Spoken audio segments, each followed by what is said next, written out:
Assalamualaikum warahmatullahi wabarakatuh. Selamat pagi semuanya. Bagaimana kabarnya hari ini? Semoga sehat selalu dan tetap semangat. Pada pagi hari ini kita akan mempelajari mengenai sifat-sifat koloid. Sebelum itu, adapun tujuan pembelajaran kita pada pagi hari ini yaitu untuk menjelaskan sifat-sifat koloid dan menganalisis peranannya dalam kehidupan kita sehari-hari. Nah, semuanya sudah melihat ya, gambar di samping merupakan gambar mobil yang sedang berkendara di malam hari. Nah, ketika kita sedang berkendara di malam hari dengan cuaca yang sedang berkabut, maka lampu sorot mobil akan terlihat lebih jelas dibandingkan pada malam hari yang cerah. Mengapa hal ini bisa terjadi dan apakah kaitannya dengan materi yang akan kita pelajari pada hari ini? Tentu hal ini sangat berkaitan dengan materi yang akan kita pelajari pada pagi hari ini, yang dimana hal tersebut merupakan salah satu dari sifat koloid yaitu efek tindal. Nah, langsung saja kita simak pembahasannya berikut ini. Jadi sifat koloid yang pertama yaitu efek tindal. Apa sih efek tindal itu? Jadi efek tindal itu merupakan penghamburan cahaya oleh suatu partikel-partikel koloid. Untuk lebih jelasnya, perhatikan ilustrasi berikut. Di sini terdapat dua larutan. Yang pertama ada larutan gula dan yang kedua yaitu larutan air santan kelapa. Nah, dalam hal ini, larutan gula tergolong ke dalam dispersi halus atau larutan, sedangkan larutan air santan kelapa termasuk ke dalam koloid.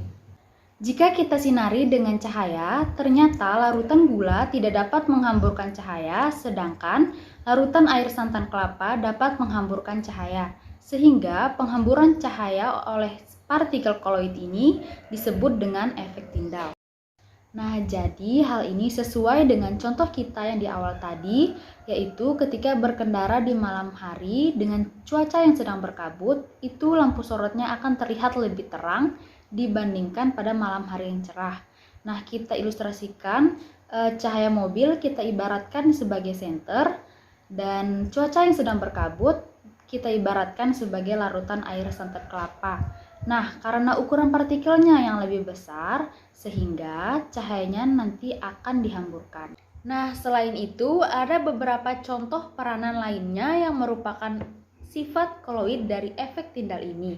Contohnya seperti ketika cahaya matahari yang melewati beberapa rimbunan pepohonan, maka akan tampak berkas-berkas sinar matahari itu di sela-sela pepohonan tersebut. Nah, jika kita perhatikan, berkas-berkas tersebut membentuk garis lurus hingga ke tanah. Hal ini dikarenakan adanya partikel-partikel debu di udara yang dapat menghamburkan cahaya. Atau jika biasanya di rumah kalian itu terdapat ventilasi udara yang cahaya mataharinya bisa masuk ke dalam rumah, itu biasanya kita bisa melihat debu-debu yang berterbangan di sekitar rumah melalui cahaya matahari tersebut. Nah, jadi bagaimana? Sudah paham kan mengenai efek tindal? Oke, sekarang kita akan lanjut pada sifat koloid yang kedua, yaitu gerak Brown. Nah, segelas susu cair yang berada di dalam gelas, jika kita melihatnya secara makroskopis, maka susu tersebut merupakan satu kesatuan. Namun, ketika kita melihatnya secara mikroskopik atau melalui mikroskop dengan perbesaran tertentu, maka kita akan melihat jelas bahwa susu merupakan gumpalan-gumpalan yang tersebar merata di dalam larutan. Nah, yang di sela-selanya itu merupakan molekul air. Nah, berikut merupakan gambar animasi pergerakan molekul susu dengan molekul air. Di sini bisa kita lihat bahwa pergerakan molekul koloid itu selalu bergerak sehingga tidak terjadi penggumpalan oleh susu cair atau tidak terjadi pemisahan antara air putih dan susu. Oleh karena itu, bisa kita simpulkan bahwa gerak Brown merupakan gerak zigzag atau gerak acak atau gerak yang tidak beraturan pada suatu partikel koloid. Nah, mengapa gerak Brown ini disebut dengan gerak acak? Hal ini dikarenakan adanya tumbukan atau benturan yang tidak teratur atau tidak seimbang dari partikel koloid terdispersi dengan medium pendispersinya.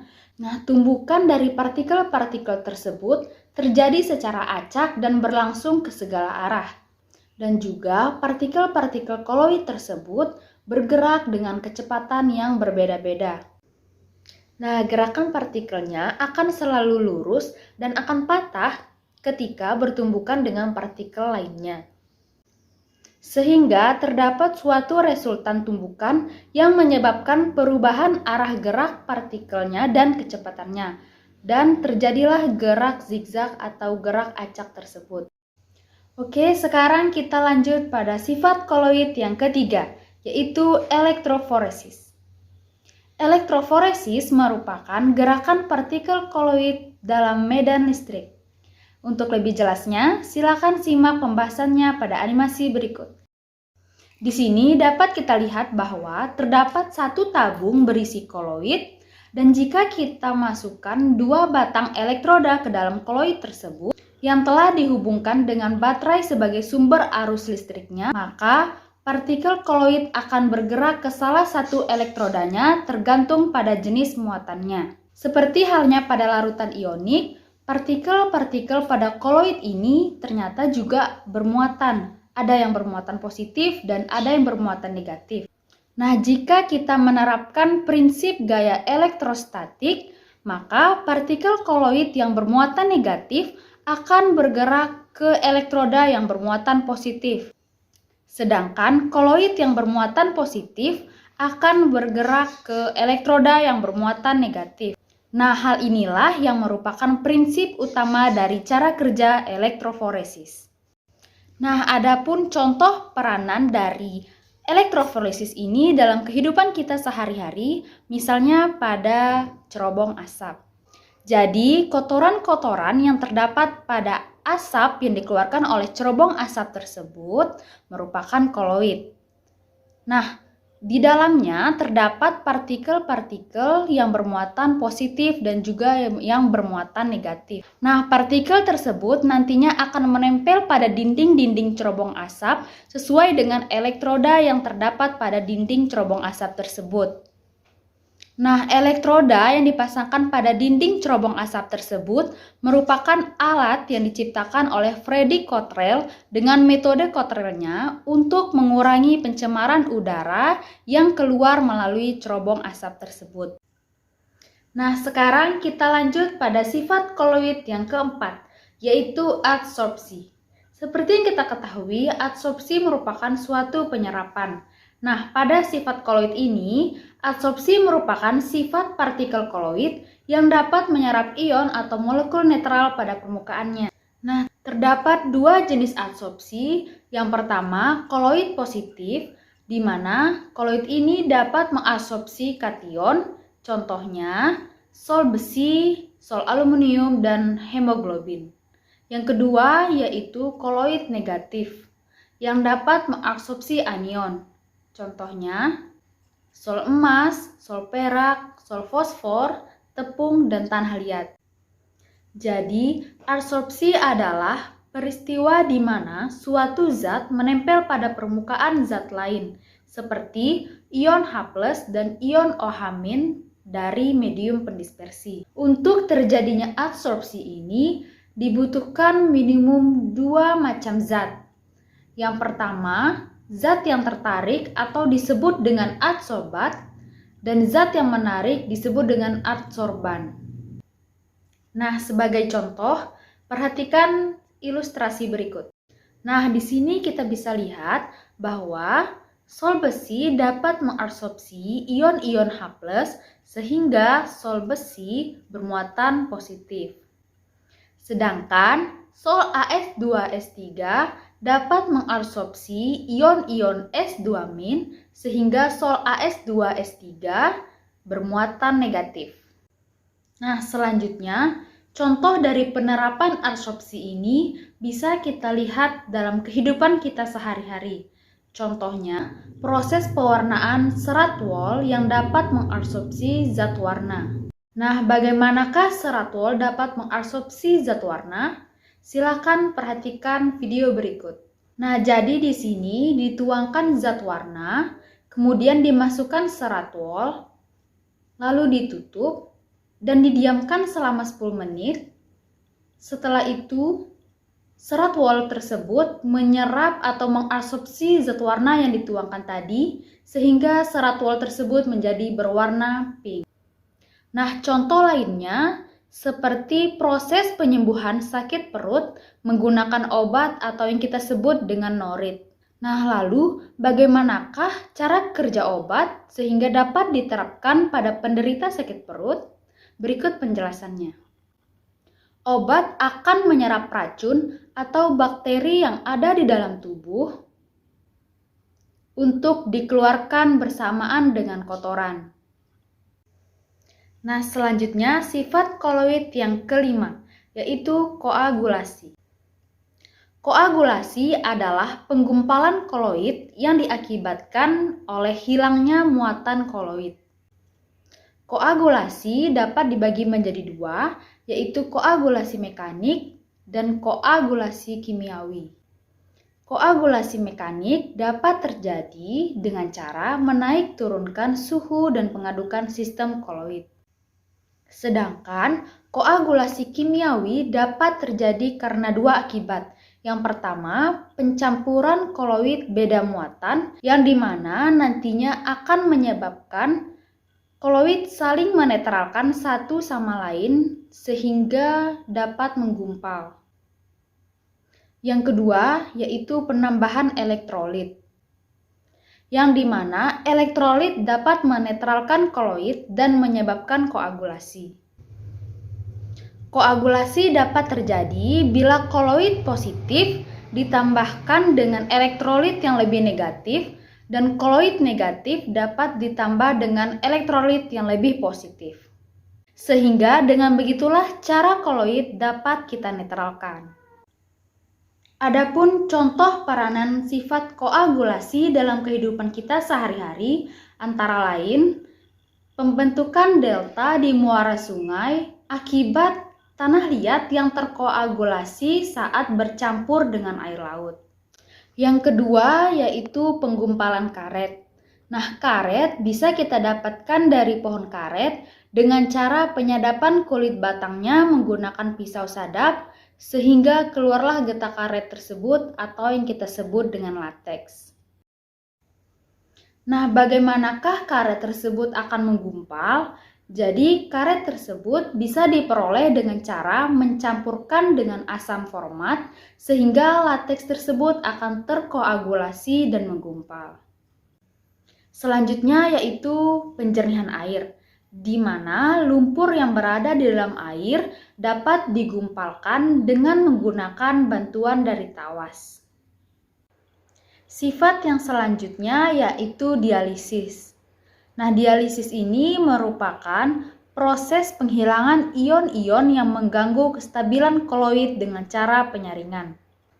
Kestabilan koloid dapat dipertahankan dengan cara penambahan sedikit elektrolit dengan konsentrasi yang tepat. Apabila konsentrasi elektrolit tidak tepat, maka dapat membentuk ion-ion yang mengganggu kestabilan koloid. Nah, adanya ion-ion pengganggu ini dapat dicegah atau dapat dihentikan dengan cara dialisis.